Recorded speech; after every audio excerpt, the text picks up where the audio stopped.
Somewhere in the Colorado Rockies right now, a man is completely warm, completely off the grid, and completely done paying rent. His home has no flat roof, no wood framing, and no mortgage attached to it. From the outside, it looks like a steel arch growing out of the mountain.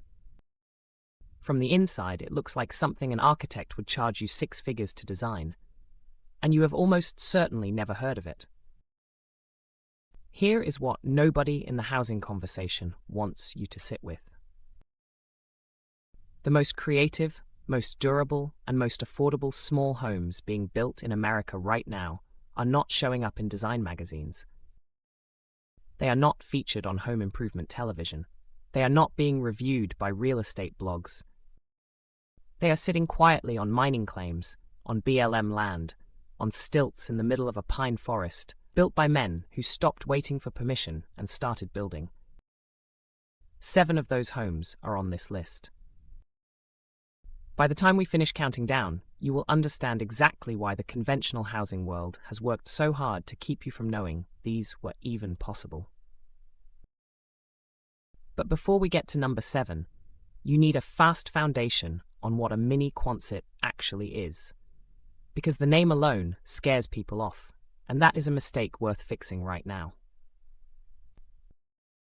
The Quonset hut started as a military solution during World War II, and understanding where it came from is the only way to understand why it keeps showing up decades later, in situations the original engineers never imagined.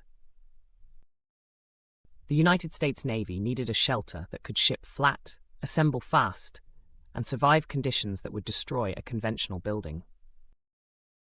What they built was a half-cylinder of corrugated steel, arching continuously from the ground over the top, with no flat planes, no vulnerable corners, and no complicated framing system hiding rot behind the walls. Over 170,000 of them went up during the war.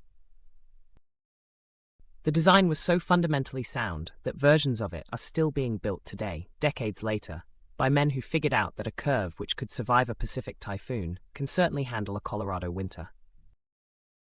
The mini version shrinks that same proven engineering down to a footprint ranging from roughly 200 to 600 square feet, small enough to sidestep permit thresholds in many states, light enough to sit on a gravel pad, and cheap enough to own outright. That last part is the part the system really does not want you thinking about. Now, 7 builds, 7 designs that push the Quonset concept into territory most people never imagined it could go.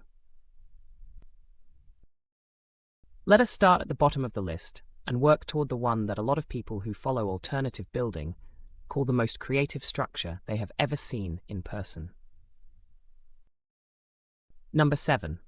The high alpine snow shedder. This one sits on an unpatented mining claim in the remote Rockies, accessible by standard vehicle for roughly 6 months of the year and completely cut off from the world for the other 6. The builder chose a 14-foot wide arch kit specifically for the curved geometry it produced at that width. A steeper radius means a more aggressive angle at the peak, and a more aggressive angle means snow does not wait around. It slides the moment it arrives, never accumulating the structural weight that collapses flat-roofed cabins in that elevation range every winter. But here is the detail that most people miss when they hear about this build. The runoff does not just fall to the ground and disappear. The builder designed an integrated catchment channel around the base of the arch that funnels winter snowmelt directly into a subterranean filtration tank. The same force that protects the roof is simultaneously filling the water supply. That is the kind of thinking that separates a man who builds for the long term from someone who builds for the weekend. And it is also exactly why this build never made it into any mainstream publication. There is no product to sell here. No kit manufacturer gets a cut of a snowmelt catchment channel dug by hand into frozen ground. The innovation lives entirely with the builder, which is precisely why it stays completely invisible to the industry. Number 6. the translucent skylight arch. If number 7 is about pure engineering discipline, number 6 is about doing something nobody thought was structurally responsible and making it work anyway. 3 of the center steel panels on a 16-foot arch were replaced with custom-molded, UV-resistant, clear polycarbonate sections. The result is a ceiling that becomes a window, a full arc of natural light running the entire length of the living space, and at night, a panoramic view of a sky that most people only see by lying flat on the ground outside. The reason you have almost certainly never seen this documented anywhere serious is that most experienced builders will tell you that introducing transparency into a corrugated metal arch frame is asking for structural trouble. This builder ignored that opinion and engineered around it. The arch sits on a 4-foot timber pony wall that added critical headroom the standard kit never would have provided. The interior walls are clad in charred wood, a technique called shosugi-ban, dense and dark and naturally fire-resistant. The contrast between that almost black interior surface and the arc of natural light pouring down from above is something people describe as completely unexpected the first time they walk through the door. It lives almost entirely on obscure builder forums because the people who know about it are not the type who submit project profiles to architecture publications. Number 5. The desert subgrade, earth-sheltered Quonset. Here is a question worth holding on to. What if the best insulation you could ever have was already sitting in the ground around you, completely free? A builder in the desert southwest studied the landscape before he drew a single plan, and what he noticed was that the arroyo banks on his property were already doing something architects call thermal mass work. He buried a Quonset partially into one of those banks, an existing dry wash channel cut naturally into the landscape, so that the surrounding earth became the thermal envelope. From the exterior ridgeline, the structure looks like a storage bunker or a natural earth berm. From the road, or from the air, it is essentially invisible.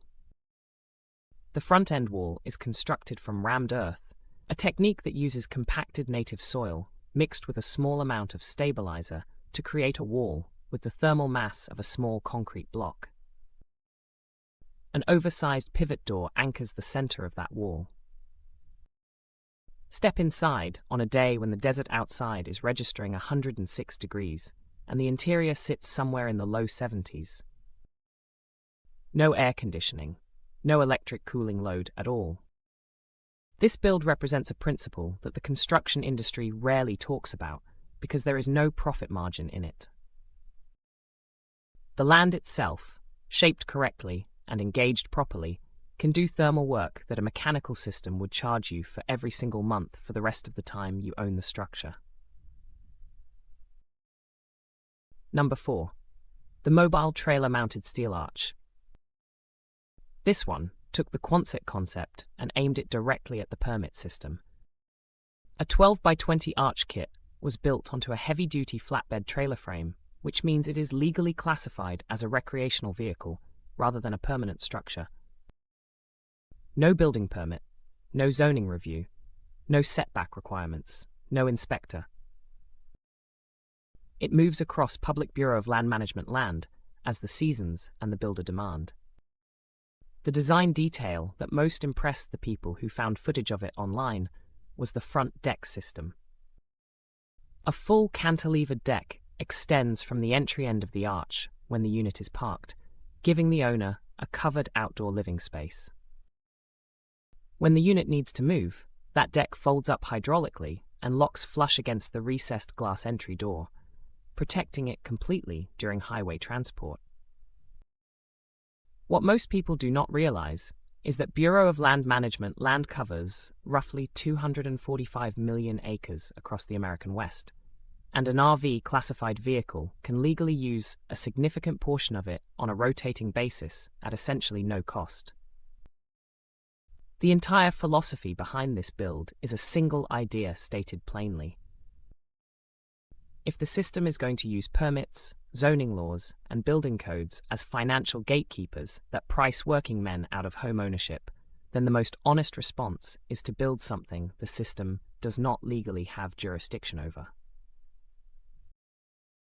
Here is a moment worth pausing on before we get into the final three, because the builds from this point forward are the ones that changed how a lot of people thought about what steel and a curve could actually do. If you are watching this and you are seriously thinking about building one of these yourself, there is one thing I can tell you with complete confidence. The builders who spent money wisely all did the same thing before the first panel went up. They understood exactly what they were getting into before they got into it. That is why I put together the Quonset Home Guide. It covers every decision point these builders faced, what the kit companies leave out, how to handle permitting in states that push back, how to insulate for your climate, and how to avoid the mistakes that turn an affordable build into an expensive one. The link to it is sitting in the description below. I will mention it once more at the end. Number 3. The off-grid maritime shipping arch hybrid. This one came from a man who spent his career working with structural steel and built things to standards most residential contractors never think about.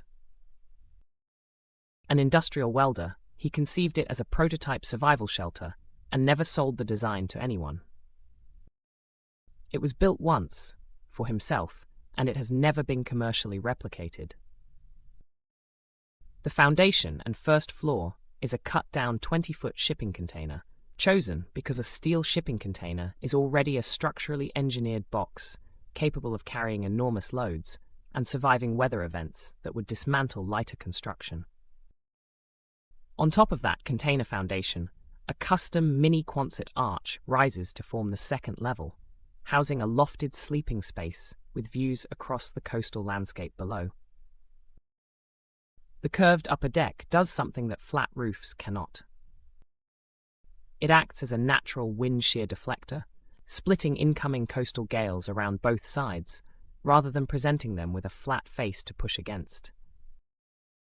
This build will likely never appear in a kit manufacturer's catalogue, because it requires a welder with serious fabrication skills to execute. But the concept, using an existing engineered steel structure as the base and an arch as the weather envelope above it, is one that more builders are beginning to explore quietly. Number 2.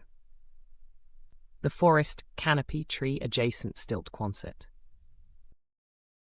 A lightweight steel arch kit was bolted to a heavy timber platform raised 12 feet off the ground on treated timber stilts among mature pine trees on a private timber tract. Most builders avoid elevation because it adds complexity and cost to the foundation work. This builder saw it differently. He saw elevation as a free solution to 3 separate problems he would otherwise have to engineer and pay for individually.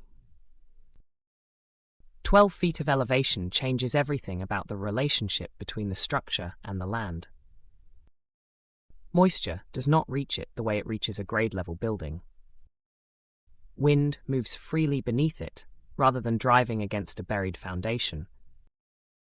And because the footprint is temporary and non-permanent in the legal sense, it avoided local zoning scrutiny entirely.